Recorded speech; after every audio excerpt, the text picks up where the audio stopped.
안녕하세요. 크립토튜브입니다. 이번 시간에는 이미 부자가 아니시라면 이렇게 투자를 하시면 어떨까 하는 제 생각을 담아봤습니다. 살펴보시죠. 리얼비전의 CEO 라울 팔이 이런 얘기를 합니다. 달러가 지금 약해지기 시작했다. 달러도 약해지고 금리도 조금씩 하락하는 게 이제 막 하락이 조짐이 보이는 거죠. 유가도 조금씩 내려가고 있다. 이게 어떤 결과를 가져올 것이냐? 2, 4분기에 암호화폐 시장 전망이 맑을 것이다. 정확히는 2분기와 하반기 양호한 성적을 거둘 것이다. 사실요, 왜 1, 4분기가 아니냐, 사실 1, 4분기 아직 남았죠. 이 정확한 타이밍을 맞출 수 있는 사람이 지구상에 없습니다. 어쩌다가 한번 맞출 수는 있겠죠. 그럼 두 번, 세 번째도 맞춰야죠. 그런 사람 없습니다. 이게 계속 변경이 되고요. 라울팔도 작년에 연말에 큰 상승이 오면 팔겠다 했는데 안 왔었죠. 2분기 혹은 하반기 진짜로 코인 시장이 맑을까요? 올라갈 수 있을까요? 크게 보면 전 두 가지라고 봐요. 그랬으면 좋겠다 부류가 있습니다. 혹은 이게 아니라면 반드시 그렇게 될 것이다 라고 믿는 사람이 있습니다. 만약에 아닐 것이다 하면 그냥 나가시면 됩니다. 여기 이제 그런 곳이 아닙니다. 코인 시장 정말 막 팔목이 댕강댕강 날아가는 그런 시장이기 때문에 결국 둘 중 하나예요. 그랬으면 좋겠다. 반드시 그렇게 될 것이다. 사실 어떻게 보면 비슷하게 들리거든요. 제가 이제 좀 여러 투자 상담 아닌 상담 다 과거의 일입니다. 지금 아니고요. 이 얘기를 한번 들어보면 나 이 코인을 내가 안다라고 하셔가지고 전 진짜 잘 아시는 줄 알았어요. 알고 보니까 기사 몇 줄 읽어보시고 이 코인이 어떤 코인인지를 잘 모르세요. 레이어 1이 뭐냐, 스마트 컨트랙트가 뭐냐, 이더리움 뭐냐, 솔라나가 뭐냐, 디파이가 뭐냐 잘 모르시는데 그냥 사시더라고요. 아, 제가 이걸 보면서 진짜 함부로 추천하면 큰일 나겠구나라는 생각을 많이 했었습니다. 들어봤다라고 하는 건 아는 게 아니에요. 적당히 알면 차라리 모르는 것보다 더 최악이 될 수가 있습니다. 요게 결국은 뭐다? 승부를 가릅니다. 왜냐하면 본인이 잘 안다, 나는 잘 미래를 믿는다라고 하는데 조금만 조정이 세지거나 조금만 조정이 길어지면 그 믿는다라는 사람들이 또 어떻게 됩니까? 우수수수수수 털려나갑니다. 얼마 전에 보셨잖아요. 작년에도 보셨고 22년도 제일 많이 보셨겠죠. 믿는다라는 것은 예를 들면 이런 거예요. 역경이 있다, 어려움이 있다, 큰 폭락이 있다. 까짓거 한번 와봐. 내 될 때까지 네가 이기나 내가 이기나 해보자. 이 정도 각오가 돼 있지 않으면 이게 각오로만 되는 건 아니지만 지금 예를 드는 거죠. 좀 더 구체적으로 말씀을 드려보면 여러 가지 예가 있죠. 각종 퍼드, 사골 퍼드 세트가 있습니다. 그중 하나가 뭡니까? 마운트 곡수입니다. 이게 이제 여기서 지금 아캄이라고 하는 분석 업체가 얘기를 했는데 비트코인 12,000개가 좀 옮겨졌대. 이게 이제 쉽게 말하면 하락장에 자주 등장했던 퍼드입니다. 비트코인 누가 파는 것 같은데 참고로 이 아캄이라고 하는 분석 업체는요. 세력들이 투자를 많이 해놨습니다. 근데 이게요. 일반인 분들이 이걸 분별하기가 너무 어려워요. 제가 봤더니 JP 모건뿐만 아니고요. 월스트리트를 쥐락펴락하는 그 언론사들이 진실을 90% 얘기합니다. 근데 여기다가 한 10%, 어쩔 때는 5% 정도의 거짓을 섞어버려요. 이게 사람을 참 힘들게 하는 거예요. 이거 분별을 하셔야 되는데 이게 쉽지 않아요. 어찌됐건 2014년도에 해킹됐던 거래소, 일본의 거래소입니다. 마운트 곡수 아직도 채권을 상환을 안 했다라는 것 자체가 이게 저는 이게 이해가 되십니까? 10년이 넘었잖아요. 11년, 12년째입니다. 비정상이라고 보고요. 꼭 가격이 안 좋을 때마다 희한하죠. 꼭 이럴 때 한 번씩 나와요. 근데 이게 좀 너무 좀 익숙하시다면 이런 건 어떠실까요? 이거 예를 든 겁니다. 그게 1년 후가 될지 2년 후가 될지 언젠가 또 하락장이 오겠죠. 그때 지금 마이클 세일러, 제가 뒤쪽에서 인터뷰도 한번 소개를 드릴 텐데, 마이클 세일러가 갑자기 비트코인을 지금 가격이 뭐 예를 들어서 절반 이하로 떨어져서 우리 이거 옛날 B2 했는데 지금 담보같이 청산되게 생겼어. 물론 그럴 확률은 매우 낮습니다. 어찌된 이유로든 비트코인을 판다. 그것도 가격이 많이 하락해 있을 때 이런 게 나오면 그때 과연 버티실 수 있겠습니까? 저는 지금 왜 바이 더 딥을 최근까지도 외쳤냐? 지금은 하락장이 아니에요. 그러니까 제 기준입니다. 각자 알아서 판단하시면 되는데 상승장 내에 있는 조정이었죠. 흔들기예요. 디스코 팡팡 끝날 것 같은데 계속 흔들고 끝날 것 같은데 또 흔들면 탈탈탈 털려 나갑니다. 그래서 제가 바이 더 딥이라고 말씀을 드렸던 거고, 진짜 하락장이 나왔을 때 그때 퍼드는 FTX 테라루나 세트입니다. 26년이 될지 뭐 7년이 될지 모르겠지만 그때까지 들고 있으면 안 되는 거예요. 물론 뭐 일부 장기 물량 제외죠. 그 전에 반드시 탈출하셔야 된다. 분별을 잘 하셨으면 좋겠다. 이런 뉴스도 있어요. 러시아의 재무차관. 우리 러시아는 국부펀드 암호화폐 비추가는 검토도 안 할 것이다. 얘기도 안 하고 있답니다. 왜요? 암호화폐는 변동성이 극심하기 때문이다. 뭐야? 러시아. 그러니까 두 가지 반응이 보통 있어요. 러시아에서, 그러니까 지금 예전에 제가 말씀을 드렸고, 러시아에서 국영 코인 거래소 2개나 있다 카더라. 이거 혹시 기억하십니까? 그러니까 알긴 알아요. 근데 이제 봤더니 얘네들 이거 뻥이야? 코인의 진심이 아니었어? 라고 하실 수가 있고요. 제가 봤을 때 이게 이제 적당히 하는 겁니다. 적당히 하시면 안 돼요. 반면 뭐 비축 안 한다고? 러시아에서? 그럼 뭐 지들만 손해지 뭐. 경쟁에서 밀려나겠네. 나중에 뭐 바지끄댕이 가지고 나도 뭐 비트코인 뒤늦게 뛰어들면 지들만 손해지 뭐. 사실 이런 어떻게 보면 이게 태도일 수도 있고, 이거는 제가 볼 때 좀 연륜을 무시할 수는 없는 것 같아요. 좀 시행착오를 겪으시면서 계속 좀 시간이 여기서 많이 공부를 하시면 이게 어느 순간 깨달아지는 순간이 옵니다. 구체적으로 코인 사이클 2번 이상 겪었다. 또는 수억 원을 날린 적이 있다. 이런 분들은 이게 지금 무슨 말인지 이해하실 가능성이 전 있다고 봐요.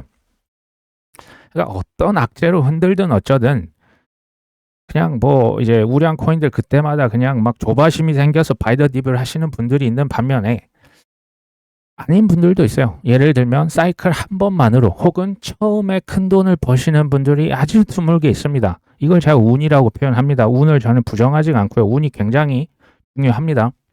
혹은 사이클 2번 이상 안 겪어도 타고난 사람이 있어요. 그냥 운동 잘하는 사람, 노래 잘하는 사람, 그림 잘 그리는 사람처럼 투자 잘하는 사람이 있습니다.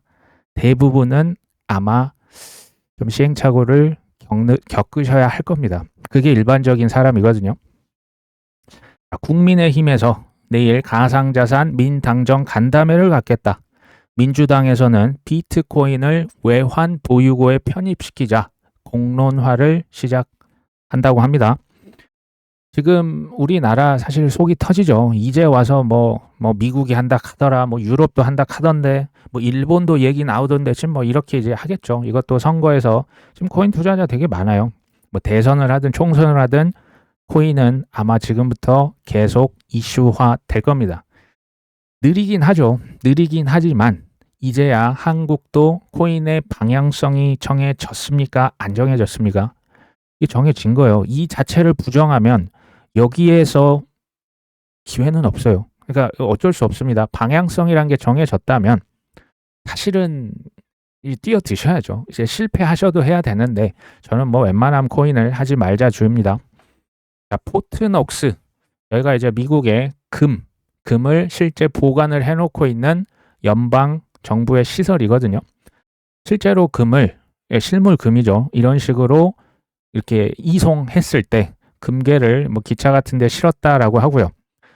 이 트럭에다 옮겨서 그 군사 기지, 뭐 보안이 뭐 살벌하다한 걸로 유명합니다. 이제 막 군인들이 뭐 이 어마어마하게 잘 그 보안 장치를 갖춰서 금을 실제 보관하고 있는 장소고요. 뉴욕 맨하튼에 있는 연방준비은행과 금 보관 창고. 지금 이거는 이제 그 배경 지식으로 아시면 도움이 될 겁니다. 미연준 은행이 한 12개 정도가 있습니다. 여기에서 금을 장부상 가치를 기재해 놓고 있어요. 그러니까 이게 자산으로 기재는 하는데 실제 금을 누가 들고 있습니까? 미국의 재무부가 들고 있습니다. 근데 그 장부상 기재를 했다고 말씀드렸죠. 그때 금 가격이 1온수당 1971년인가요? 70년대 금 1온스는 42달러 정도 했습니다. 근데 지금 최근에 또 금값이 많이 올라서 현재 금 1온스는 2,940달러, 거의 뭐 3,000달러죠. 이게 그러니까 지금 가격이 당시 70년대 대비해서 대략 70배 정도 올랐다. 이렇게 보시면 됩니다. 최근에 제가 뭐 이런저런 그 인터뷰 해외 뭐 이것저것을 보는데요. 여기 CNBC죠. 여기 그 사회자가 신시아 루미스에게 물어봅니다. 비트코인 그 법을, 그러니까 비축 자산으로 전략적 비축 자산 하자고 했던 그 법을 신시아 루미스 의원이 발의를 했었다가 한번 폐기가 됐지만 지금 또 다시 이제 나올 거거든요. 이거 어떻게 사실 겁니까? 사람들이 계속 물어보는 거예요. 돈 어디서 나서 사는 겁니까? 어떻게 충당할 겁니까? 그랬더니 신시아 루미스가 뭐라고 하냐? 우리 비트코인 사기 위해서 별도로 신규의 자금 끌어올 필요가 없다. 이렇게 얘기를 합니다. 12개 제가 보여드렸죠. 12개 연준 은행에 금 증서가 있거든요. 금 증서가 있습니다. 근데 70년대 그 금 장부상 가치를 현재 가치로 재평가하면 아까 제가 금액이 현재 70배대 올랐다라고 했죠. 그러면 현재 가치로 장부상 가치를 재평가하면 갑자기 자산이 많아지는 거잖아요. 그 금을 팔아가지고 비트코인을 살 수 있거든요. 라고 얘기를 합니다. 신시아 루미스 얘기예요. 괄호 열고 닫고 뭐 세금을 거둘 필요가 있습니까? 신규 뭐 우리가 뭐 할 필요, 뭐 국채를 발행할 필요도 없고 간단하죠? 라고 괄호 열고 닫고입니다. 속으로 생각을 했을 것 같고요. 아직까지는 이 방식이 여러 대안 중에 하나로 그냥 거론이 되고는 있습니다. 근데 만약에 이게 실행이 실제 된다면 소위 말하는 반미 세력, 뭐 솔직히 이제 트럼프 집권 이후에는 뭐 친미 반미 의미가 없어졌죠. 그러니까 전통적인 반미, 중국, 러시아, 뭐 인도, 뭐 이제 뭐 유럽도 이제 남남입니다. 캐나다, 멕시코 다 남남이죠. 특히 중국, 러시아 같은 곳에 직격탄을 가할 수가 있어요. 무슨 말이냐? 이 생각의 구조가 이런 거예요. 어차피 이거 비트코인을 못 막겠구나 깨달은 겁니다. 비트코인 뭐 인터넷을 막는다? 이거 불가능하잖아요. 비트코인 이거 뭐 우리 어디 조이면 이거 다른 나라 다 퍼질 바 이렇게 될 바에는 미국이 선수치자. 지금 이런 그 생각의 구조가 있는 겁니다. 과거 수년간 특히 브릭스 국가들 뿐만이 아니고 뭐 중국, 러시아, 인도, 뭐 유럽이다. 전 세계 중앙은행들이 가장 많이 샀던 게 혹시 뭔지 기억하십니까? 이제 미국 국채 인기 별로 없어졌습니다. 그래서 스테이블 코인 만들었다 말씀드렸죠. 미 국채 사라는 미 국채는 안 사고 봤더니 이 발칙한 것들이 실물 금만 무진장 축적을 한 겁니다. 미국 입장에선 성질 납니까 안 납니까? 당연히 나는 거죠. 그러니까 미국이 판 뒤집기의 명수라는 얘기가 있어요. 무슨 얘기냐? 그냥 규칙 자체를 바꿔버리는 거예요. 이들이 금을 모았어? 내가 그럼 그 금 우리 갖고 있는 거 몽땅 다 팔아가지고 비트코인 사버릴 거야. 이런 발칙한 발상이 아직은 좀 더 지켜봐야 됩니다. 뭐 크립토 서밋에서 이 얘기가 나올지는 모르겠어요. 만약 나오면 이 대박인 겁니다. 중국, 러시아 이 친구들이 모았던 게 금이 아니라 그냥 헐 덩어리일 수도 있는 겁니다. 이 대단한 발상입니다. 실제로 이 인터뷰한 걸 보고 제가 조금 놀랐고요. 마이클 세일러 폭스 비즈니스에서도 인터뷰를 하는데 사회자가 물어보는 거예요. 이 크립토 비축 이거 좋습니다. 근데 그 돈이 어디서 나겠습니까? 어떻게 재정을 충당할까요? 세일러가 이렇게 얘기합니다. 행정명령으로부터 대충 한 6개월 정도면 되지 않을까요? 그리고 미국 대통령이 주도하고 있는 워킹 그룹이 있죠. 총 12명이 열심히 일을 하고 있고 여기에 미국 상원 의원, 하원 의원, 크립토 업계 리더들이 모두 여기에 참여하고 있다. 재정이 어떻게 충당될지는 이게 본인의 범위를 벗어난다 이렇게 표현을 하더라고요.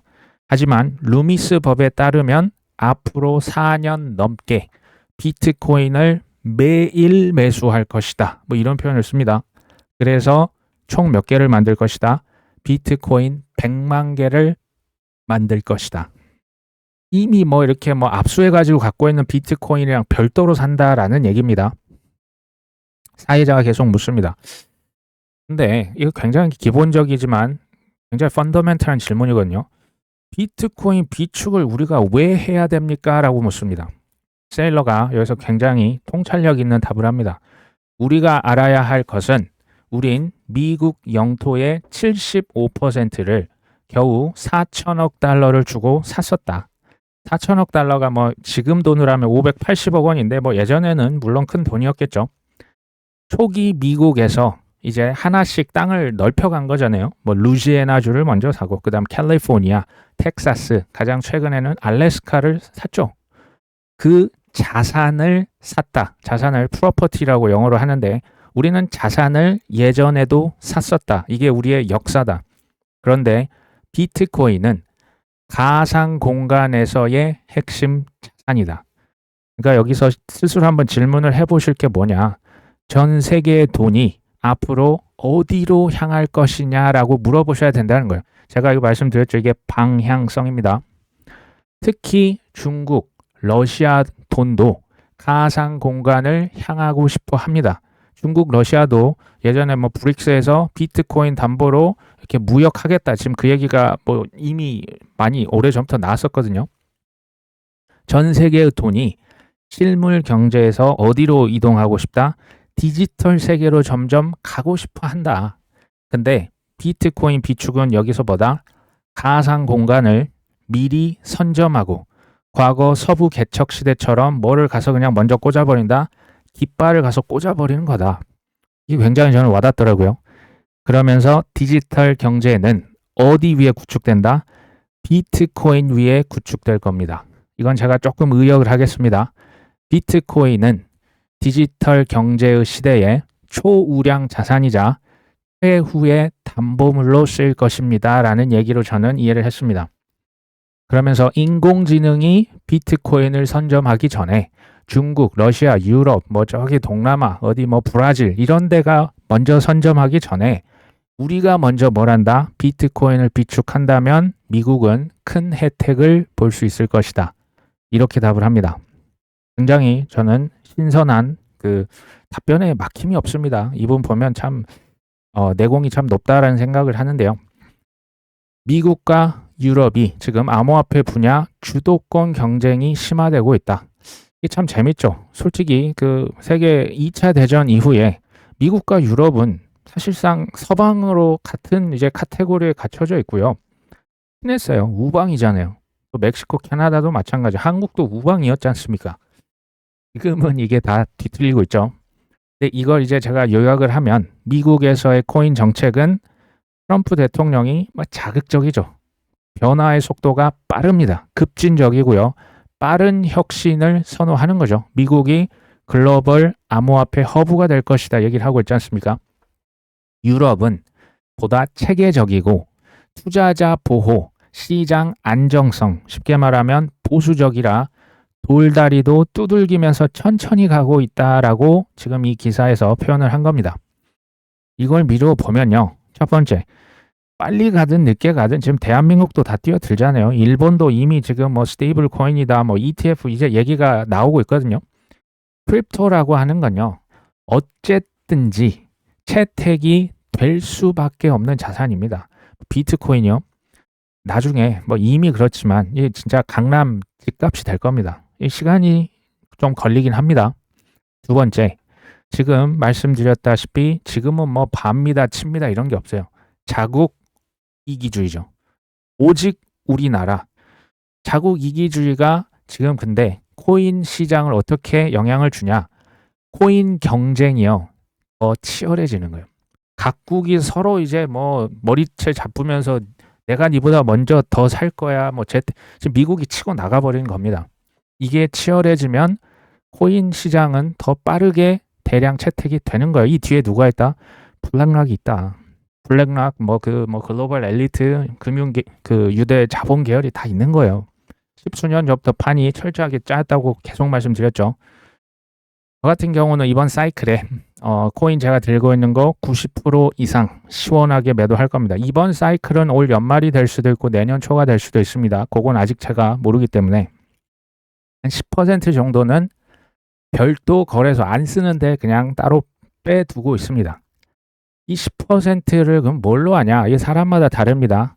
그러니까 초우량 자산만 10%. 그러니까 비트코인이든 그게 이더리움이든 어떤 사람은 XRP가 될 수도 있고 어떤 사람은 솔라나가 될 수도 있고 저는 이 네 개가 다 초우량 자산이라 봅니다. 별도로 보관하는 게 핵심입니다. 잘 눈에 안 보이는 것. 제가 얘기를 왜 계속 드리냐? 장기 보유. 그러니까 한 10% 사람에 따라 다르겠죠. 제가 이 코인 업계 저는 제가 원해서 한 게 아닙니다. 14년도에 우리나라 처음으로 비트코인 컨퍼런스를 개최를 했는데 14년도 별 생각 없이 뭣도 모르고 했어요. 15년도 이 하락장 그때는 말도 못해요. 15년 진짜 그때 비트코인 20만 원 했거든요. 20만 원이 지금 뭐 폭락했다 끝났다 죽었다 비트코인 지금 얼마입니까? 뭐 1억 4천 전후로 왔다 갔다 합니다. 10년 지났을 뿐인데 700배가 올랐습니다. 700배 올랐죠. 비트코인은 2015년에 없었습니다. 16년 하반기쯤에 이제 나왔거든요. 19년도에 이더리움이 10만 원 했습니다. 지금 뭐 이더가 끝났다 똥코인이다 쓰레기다 하지만 340만 원 언저리에서 놀고 있죠. 34배가 올랐습니다. 이게 제가 무슨 얘기를 드리고 있냐? 지금부터 2030년 왜 어떤 분은 2034년은 왜 안 됩니까? 됩니다. 2030년도 30부터 34년도 올라요. 근데 제가 왜 지금부터 5년이 기회냐라고 하냐면요. 퍼센티지로 봤을 때 수익률이 극대화될 수 있는 대량 채택 이제 막 되잖아요. 제도권 들어가잖아요. 이제 세금 나오고 국제 공조도 아직 안 돼 있어요. 이게 지금부터 5년이 퍼센티지로 봤을 때 수익률이 제일 크게 오른다는 거예요. 비트코인 제 예측입니다. 저 뭐 이제 정확한 가격 예측은 모르지만 비트는 여기서 최소 10배 가요. 이더리움 그러니까 비트 한 10억 최소입니다. 최소. 이더리움 1억. 솔라나 1000만 원. XRP는 뭐 워낙 이게 레인지가 커서 저도 모르겠어요. 근데 아마 눈이 휘둥그러질 수 있을 만큼 전 갈 거라고 봐요. 제가 계속 드렸던 얘기가 평단가 중요하죠. 비트코인 20만 원에 사든 100만 원에 사든 200만 원에 사든 2천만 원에 사든 중요한 게 뭐라고요? 개수라고요. 개수. 중요한 초우량 코인은 개수가 왜 그렇게 중요한지 이건 저의 확신이죠. 실은. 저의 예측입니다. 한번 이걸 좀 기본적으로 잘 파보셔야 됩니다. 사람마다 이 우량 코인의 기준도 다를 수 있습니다. 중요한 건 뭘까요? 제가 이렇게까지 불리시한 예측을 하는데 하락장 그러면 안 올까요? 뭐 ETF가 있어. ETF 때문에 세력들이 그거 비트코인 ETF 담보로 잡고 위로 아래로 막 선물 옵션 갖다가 이 시궁창으로 보낼 횟수가 더 늘어나는 거예요. 변동성이 더 커지는 겁니다. 어찌됐건 하락장이 오면 비트가 뭐 예전처럼 8, 90% 빠질지는 모르겠지만 알트는 처절할 거예요. 알트는 하락장 오면 처절하게 폭락합니다. 그때 뭐 한다? 다시 주워야죠. 다시 주워야 됩니다. 나스닥에 있는 상장사 중에 하나가 주요 이제 그 트레저리 자산으로 이더리움을 추가했다라고 얘기를 합니다. 보통 이제 비트코인만 많이 샀었는데 조금씩 시작이 되는 거죠. 이더리움도 집어넣기 시작하는 겁니다. 쉽게 말하면 이제 뭐 워낙 큰 회사나 뭐 국부 펀드다 연금 펀드는 비트코인 위주로 할 거예요. 근데 조그만한 회사들 이런 데는 알트코인을 섞어주기 시작할 겁니다. 자, 그러니까 어떤 분들은 뭐 비트만 킹왕짱, 왜 저는 비트 맥스가 전혀 아닙니다. 금융 세력들은 알트코인을 활용해서 뭘 한다? 인공지능이다, 자산 토큰화다, 뭐 페이먼트다. 나중에 이게 뭐 로봇까지도 연결되는 게 다 뭐다? 이 알트코인으로 이게 다 혁신이 이루어지는 겁니다. 미국의 지금 뭐 크립토 비축, 이 자산이 뭐가 들어가냐, 이번에 뭐 크립토 서비스에 누가 오냐, 안 오냐, 하나도 중요 안 합니다. 중장기로 봤을 때 뭐 크립토 서밋 중요하죠. 근데 단기적으로 뭐가 들어가냐, 이걸 어떻게 맞춥니까? 우리가 뭐 내부자입니까? 그 뭐 언론사들이 그 하는 거 참고는 하지만 맹신은 이걸 가지고 뭐 단타를 하겠다. 저는 별로 비추고요. 어떤 코인이 좋냐? 아마 이거 제 동생도 보여드렸을 걸로 생각이 되지만 미국 코인들 뭐 여기 보니까 있죠. 전 이 코인 뭐 미국 코인 다 들고 있지 않습니다. 이거 보니까 ETF 신청 이미 들어간 코인들. 그다음에 백악관에서 이번에 이제 크립토 서밋에 참석하는 코인들. 뭐 트럼프가 뭐 말을 했던 코인들. 여기요. 되도록 최대한 그 2개 이상 중복이 되는 코인들 위주로 하세요. 2개 이상 중복이 되거나 시총이 높은 것들 위주로 좀 가져가시면 어떨까?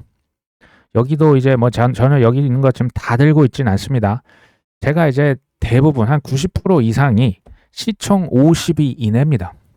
대부분 시총 50위 이내에 90에서 95% 저는 이제 들고 있고요. 뭐 일부 백백 코인 저도 있지만 비중이 크지 않다. 그것도 대부분 미국 코인이 압도적으로 많습니다. 중국에서 역대급 돈 풀기를 할 것이다. 미국이 지금 뭐 관세 전쟁을 선언하니까 중국은 실은 엎친 데 덮친 격입니다. 역대급으로 돈을 풀지 않을 수 없다. 계속 말씀드리죠. 그러면서 올해 최우선 과제가 뭐다? 소비 진작이다. 왜 소비 진작일까요? 미국에서 관세를 매기고 그러면 이제 중국이 수출이 쉽지 않잖아요. 여전히 큰 시장이 미국이거든요. 큰 손이 미국인데 그러면 소비를 진작해서 내수로 버티겠다 지금 이런 얘기예요. 내수로만 버텨집니까? 역대급으로 돈을 푼다는 얘기입니다. 근데 밑에 보니까 재밌는 얘기가 있죠. 주석이 4연임을 위해서 5% GDP 성장이 깨지면 안 되는 거예요. 무조건 이거 될 때까지 뭐 하겠다? 금리 낮추고 돈 찍겠다라는 얘기예요. 지금 당장이 아니었죠. 왜요? 미국이 강달러인데 여기서 위안화를 막 드르륵 찍어내면 위안화 휴지 조각 되는 겁니다. 그걸 못했던 거예요. 아 정말 이제 강달러 조금만 낮아져라 달러 인덱스 좀만 낮아져라 이를 갈고 있는 겁니다. CPI 목표가 지금 이제 3% 밑으로 가고요. 중국 정부는 사실상 뭐를 인정했다? 디플레이션을 인정한 거예요. 중국 경제가 장난이 아니게 안 좋은 겁니다. 막 그냥 이게 상식적으로 생각을 해보시면 방향성을 말씀드리죠.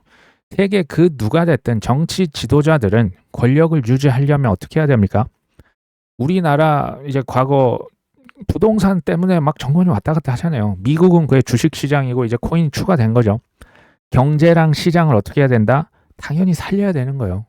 미국에서는 내년 11월에 중간선거, 우리로 치면 총선이 있습니다. 중국은 지금 아직 3년임도 지금 이제 헌법을 바꿔버렸습니다. 시진핑이 이제 무제한 이게 될 수 있게 지금 법을 바꿨는데 벌써부터 지금 4연임을 준비한다는 얘기가 나옵니다. 무슨 얘기입니까? 수단과 방법을 가리지 않고 소비를 늘리든 내수를 키우든 돈을 찍든 알아서 GDP 성장 5% 이상으로 맞춘다라는 얘기예요. 올 연말까지 그래서 저는 중국만 찍는다고요? 아니요. 유럽도 지금 처절해요. 유럽도 처절하고 미국은 이제 그 금리 올려가지고 유동성이 지금 다 미국으로 가니까 버티고 있는 거죠. 올 연말까지 유동성 올라간다니까요. 만약에 시장이 올 연말까지 상승하지 않을 것이다 라고 생각을 하시면 저는 진짜 투자하시면 안 된다라고 생각해요. 시장에 돈이 풀릴 거는 믿으십니까? 왜냐하면 결국에는 유동성이 시장을 받치고요. 끌어서 올리는 겁니다. 돈이 있어야 살 거 아닙니까? 유동성이 제일 중요합니다. 근데 올해 내내 문제는 뭐다? 일직선이 아니고 위아래로 정말 덜컹덜컹합니다.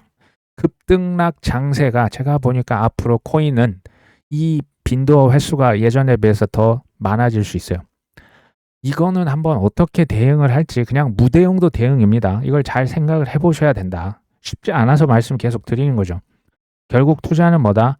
믿음의 영역이고요. 철저히 개인의 영역이에요. 제가 뭐 지금입니다. 파십시오. 이 코인 지금 저평하면 그거 이제 리딩방 그 핸드폰 번호 알려주는데 그쪽으로 가셔야 돼요. 저는 그런 거 안 합니다. 할 수도 없고 저 역시도 이게 뭐 이게 저가인지 아닌지 물론 감은 있지만 뭐 감을 말씀드리면 되겠습니까? 불확실함을 알고 있음에도 불구하고 불안하지만 선택하는 게 결국 투자입니다. 방향은 정해졌다. 그럼 남은 건 뭐다? 기회를 살리는 거예요. 근데 기회를 살릴 줄 아는 사람, 진짜 성공 투자한 사람이 제가 이제 11년 정도 된 것 같은데 거의 없다니까요. 2%에서 3%입니다. 이거 계속 말씀을 드릴 거고요. 포스톨란이 간만에 제가 책을 읽다가 이 재밌는 표현을 봤어요. 누가 투자해야 됩니까? 라고 했는데 기자가요. 포스톨란이가 이런 대답을 합니다. 혹시 이거 이해되십니까? 나는 이런 말을 많이 한다. 돈이 많은 사람은 투자할 수 있다. 오케이. 돈이 적은 사람은 투자해서는 안 된다. 돈이 하나도 없는 사람은 투자해야 된다. 돈이 하나도 없다는 것은 물론 돈이 거의 없어서 아주 적은 금액만 가지고 있는 사람을 말한다. 돈이 많으면 투자할 수 있고 돈이 하나도 없어도 투자를 하라는데 재밌죠? 돈이 적은 사람은 투자해서는 안 된다. 이게 무슨 얘기일까요? 김승호 회장님, 또 세이노의 가르침, 로버트 기요사키, 세소 1000억 이상의 돈을 버신 분들이 하나같이 하는 얘기가 있습니다. 재테크로 처음부터 큰 돈을 버는 것은 불가능하다. 이런 얘기를 다 하나같이 얘기합니다. 재테크는 쉽게 말하면 이미 사업을 하셨든 운동선수가 됐든 이미 큰 돈을 버신 분들, 부를 쌓으신 분들이 부를 지키는 수단으로 활용하는 게 재테크다. 이런 조금은 잔인한 표현을 합니다. 부의 초월차선, 이 책이 제가 좋아서 한번 추천을 드렸던 것 같은데요. 이 책을 쓴 MJ라고 하는 친구도 상업체를 여러 개를 만들어서 여러 번 매각을 했어요. 그러면 돈을 벌었겠죠. 책을 써서 책 인쇄가 몇십 개국에서 큰 돈을 벌었을 겁니다. 그 다음에 뭐 한다? 투자를 했다라고 밝힙니다. 쉽게 말하면 거의 한 100억 정도, 200억 정도를 은행이든 이제 배당주든 채권 ETF 해놓고 그 이자만 받아도 1년에 수억을 받는다라는 표현이 나와요. 그런 식으로 재테크를 한다라고 밝힌 바가 있습니다. 저 역시도 웬만하면 코인 방송에서 왜 이런 얘기를 계속 하겠습니까? 웬만하면 코인 하지 말자. 진심입니다. 근데 여기에서 끝낼 수는 없겠죠. 제가 이전에 말씀드렸던 제 이번 사이클의 투자 전략은 이번 사이클 90% 이상 파는 거면 시원하게 팔 겁니다. 물론 지금 당장 얘기하는 게 아니죠. 10%는 장기, 잘 안 보이는 곳에 보관하겠다. 저는 이게요. 처음부터 지금 100억이다, 200억이다 있는 분이 아니라면 저는 이거 어쩔 수 없는 선택이라고 봐요. 처음부터 100억, 200억 있으십니까? 그러면 비트코인 지금 현재가로 긁으시고 5년에서 10년 묵히시면 한 10배 갈 겁니다. 최소 10배요. 이게 제일 안전합니다. 이 굳이 이렇게 방송 보실 필요도 없습니다. 만약에 이게 아니라면 사이클을 소위 말하는 그 크립토 사이클 있죠. 몇 번 거칠 수밖에 없다. 시간이 필요하고 시행착오를 감수해야만 하는 거예요. 어쩔 수 없는 겁니다. 일종의 이게 이제 사이클 매매가 되는 거죠. 사이클. 그러니까 사이클 고점에 팔고 사이클 저점에 한 2년, 3년 줍줍 했다가 또 마지막 4년째 또 이제 극도의 환희하는 1주일, 2주일 기다렸다 그때 팔고. 이게 쉬울까요? 쉽지 않죠. 리스크를 감수해야만 하는 게 뭐다? 이거 불가피한 거예요. 어쩔 수 없는 거예요. 처음부터 부자가 아닌 사람은. 문제는 뭡니까? 사이클 매매를 대략 코인 사이클 4년이죠. 이 사이클을 한 번 겪었다고 바로 성공을 할 수 있는 게 아니에요. 한 번에 성공하기가 거의 불가능합니다. 일부 있습니다. 이게 한 번 사이클 겪었다고 성공이 어려운 거예요. 최소 3년에서 4년, 길면 7년에서 8년. 사이클을 한 번에서 2번 정도 겪어야 하는 거고요. 한 번에서 2번을 겪었다고 해도 3번째 무조건 성공한다? 어떻게 이 장담합니까? 이 장담 못 하는 거예요. 그래서 어려운 겁니다. 성공을 결국 투자로 하려면 표현이 조금 거칠지만 미친 공부하셔야 돼요. 질문이 나오시면 안 됩니다. 이거 혹시 어떻게 되나요? 얼마에 사 이런 질문뿐만 아니고 푹 찌르면 바로 답이 나오셔야 돼요. 시드를 엄청나게 늘리셔야 됩니다. 이게 시드 싸움이에요. 100만 원으로 수백 프로의 수익률을 올렸다? 그래도 몇백만 원에 불과합니다. 반면에 어떤 사람은 수억을 투자하거나 수십억을 투자하면 그게 몇백 프로면 무슨 말인지 아시겠죠? 시드가 중요하다. 그 다음에 시행착오를 반드시 겪습니다. 근데 포기하면 됩니까? 안 됩니까? 중요한 건 꺾이지 않는 마음이죠. 이게 성공입니다. 근데 대개는 어떻습니까? 공부? 나 지금 사는 게 얼마나 귀찮고, 나 지금 애들 키우는 것도 일하는 것도 힘든 거예요. 공부 귀찮고, 원화책을 얼마나 힘듭니까?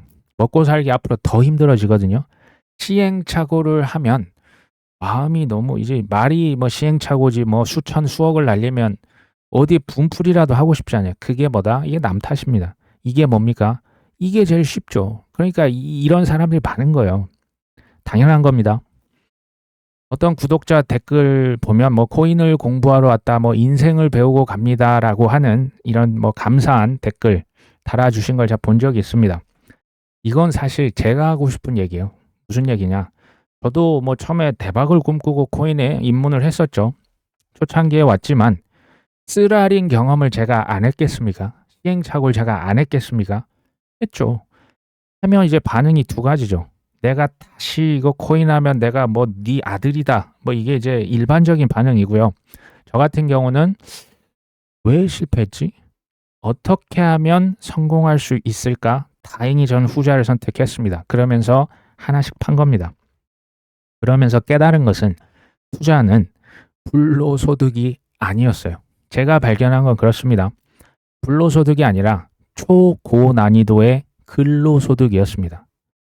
제가 이게 무슨 말인지 모르면 제가 볼 때는 조금 힘듭니다.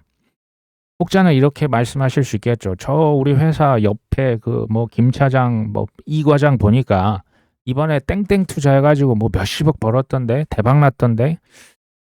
제가 모르긴 몰라도 아마도 남 몰래입니다. 피눈물을 흘려서 이를 갈았든가. 이건 우리 눈에 안 보이죠. 혹은 진짜 운일 수도 있어요. 근데 제가 이제 올해 여러 명을 봤잖아요. 실력이 없는데 어쩌다 한번 얻어 걸린 거면 이게 유지가 안 돼요. 오래 가는 게 안 됩니다. 뭐 그거 이제 벌어서 뭐 차도 사고 집도 사고 할 수 있는데 그 운이 계속 갈 수는 없었습니다. 왜냐하면 부를 버는 것 능력과 지키는 능력이 다릅니다. 둘 다 힘들더라고요. 코인 투자는 많은 걸 실은 포기해야 돼요. 우리 시간들, 뭐 가족과의 소중한 시간들, 뭐 나의 심지어 건강을 포기해야 될 수도 있어요. 왜 원화책을 하고 공부하는 거 눈도 아프고 건강도 상하잖아요. 한번 고민하셔야 된다는 얘기예요. 진짜 많은 걸 내가 포기할 인간관계도 끊을 때 끊어야 돼요. 이거 한번 생각을 깊이 해보셔라. 그리고 잃어도 다시 해보실 수 있을까요? 요거 전 중요한 질문 같아요. 다 잃어도 난 다시 일어날 것이다. 요런 각오가 되어 있는 분들만 하셨으면 좋겠어요. 제가 뭐 직업의 특성상 우리 뭐 수천억이 아니고 이제 조가 넘어가는 분들을 감사하게도 몇 분, 저는 뭐 사업을 같이 했었죠. 이런 분들 제가 보면서 느꼈던 게 있어요. 이 사람들은 기본적으로 엄청난 욕을 먹습니다. 뭐 인신공격, 사기꾼이다, 뭐 이제 XX 하면서 온갖 공격을 받아요. 이제 뭐 너무 이제 앞서갔기 때문에 그런 것도 있고, 그렇죠. 중요한 것은 또 다른 특징은 이분들은 망한다라는 생각이 아예 없어요. 별로가 아니고 아예 없어요. 이게 무슨 얘기냐? 신념이 이게 타협이 없습니다. 무슨 얘기냐면 될 때까지 하는 거예요. 될 때까지 하는 사람이 성공을 하는 거예요. 운까지 따라주니까 뭐 억만장자다 이렇게 됐던 걸 제가 여러 번 지켜봤었습니다. 크립토TV는 그 험난한 길에 지식을 한 스푼 얹혀서 드릴 수 있는 그런 채널입니다. 오늘 방송은 여기까지 합니다. 끝까지 시청해 주셔서 감사합니다.